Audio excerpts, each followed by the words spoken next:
October 13, 2012, Friday the 13th, maraming nagsasabi na malas daw ang araw na ito. Pero para sa aming mag-asawa, this is the luckiest day of our life because God sent us the greatest blessing at tumating nga ang aming unikaihan na si Ate Yumi. Dalagin din ka na ate, sana lumaki kang mabait at may takot sa Diyos. And always remember, you are valuable, you are enough, and you are loved. Magsi-celebrate ng birthday si Ate Yumi sa school with her teachers and classmates. Kaya pumunta muna kami sa Red Ribbon para bumili ng favorite cake niya. Pumunta din ako sa Dunkin' Donut. Chocolate and strawberry sprinkled ang favorite flavor niya. After kong umorder, nagbayad na din ako sa counter. Siyempre, hindi mawawalang favorite food chain niya since baby siya, which is McDo. Nakarating na kami sa school at nag-umpisa na silang mag-celebrate. Happy birthday, Carlo! Happy birthday, Carlo! Happy birthday, happy birthday, Carlo! Happy birthday, Yomi! Wala pa lang mami mo.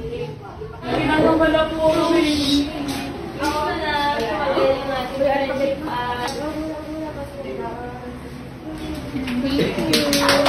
Ma'am naman. Yung gift ko sa'yo na kay Shopee pa. Sabi na dating na daw ngayon. Ang wish ko sa'yo, ikaw po ay lagi magkaroon ng tiwala sa sarili mo. Kasi tandaan mo, ikaw ay magaling. Ikaw ay mabuti. Ikaw ay maganda. Okay na yung kanino.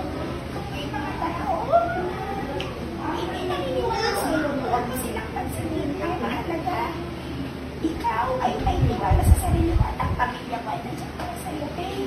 Kaya huwag mo silang isipin, okay? Hindi sila makakatulong sa'yo. Ano po? Basta tatandaan mo, wala kang ginagawang masama at wala kang tinatapakan na ibang tao. Lagi ka lang titingin kay Lord. Hindi sa kahit sinong tao. Silang lang titingin mo. Okay? Do your best and God will do the rest. Okay? Happy birthday. Thank you Teacher Carol and kids, napaka-solid nyo since preschool. Namigay na ng food si Ate Yumi para makakain na sila. May klase pa kasi sila after. Hinanap na niya ang ibang subject teacher para ma-distribute na rin yung food nila. Kinantahan pa siya oh. Thank you po teachers sa birthday song nyo for Ate Yumi. After ko sa school ni Ate Yumi, dumaan ako sa Desams. Yan din kasi ang favorite food niya. Pupunta mga pinsan niya sa bahay to celebrate her birthday. Kaya nagpa-reserve ako ng food. Nag-order din ako ng food for my students para may pang-merienda sila. Happy birthday, Ate Yumi! Magpakain ka na daw, ate. Ano sasabihin mo? Binati ka nila. Nag-distribute na rin siya ng foods para sa mga estudyante ko. Enjoy eating, kids!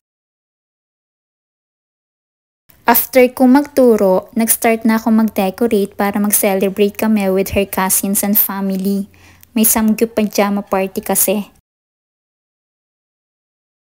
Dumating na din yung mga pinsan niya. Kasabay na rin yung food from Desams. Sila kasi ang pinapick up ko para isang punta nila dito. Nag-ayos na ako ng table at nag-umpisa na rin kami mag-party. Happy 11th birthday, Ate Yumi. Sana nag-enjoy ka sa party mo. Alam namin na matalino kang bata. Kaya sana lahat ng mga sinasabi namin para sa'yo ni Daddy, intindihin mo, isa puso at isa isip mo. Laging tandaan na mahal ka namin ni Daddy. Thank you family for the birthday song. Talagang nakapajama pa kayo ha?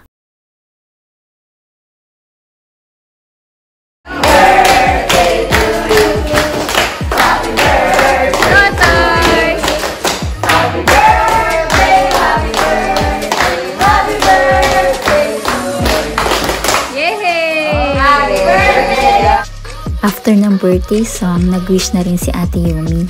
Tinatanong ko nga kung ano yung wish niya. Secret daw.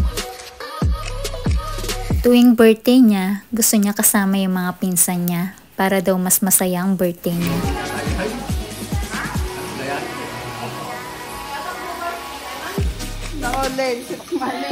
Bayo ko na. Bayo ko ka talaga. Pinakpahan nila mga alam.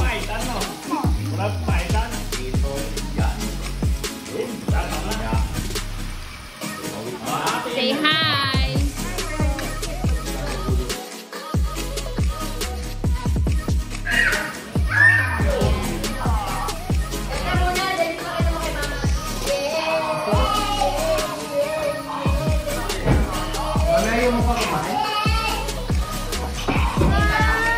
Diba? Yun yung gusto mo?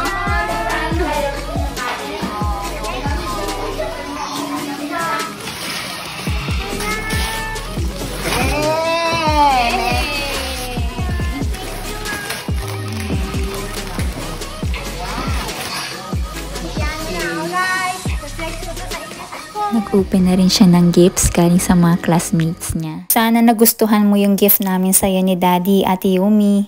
Lagi mong tatandaan, lahat ng kaya naming ibigay, ibibigay namin sa'yo. We love you! Happy birthday again!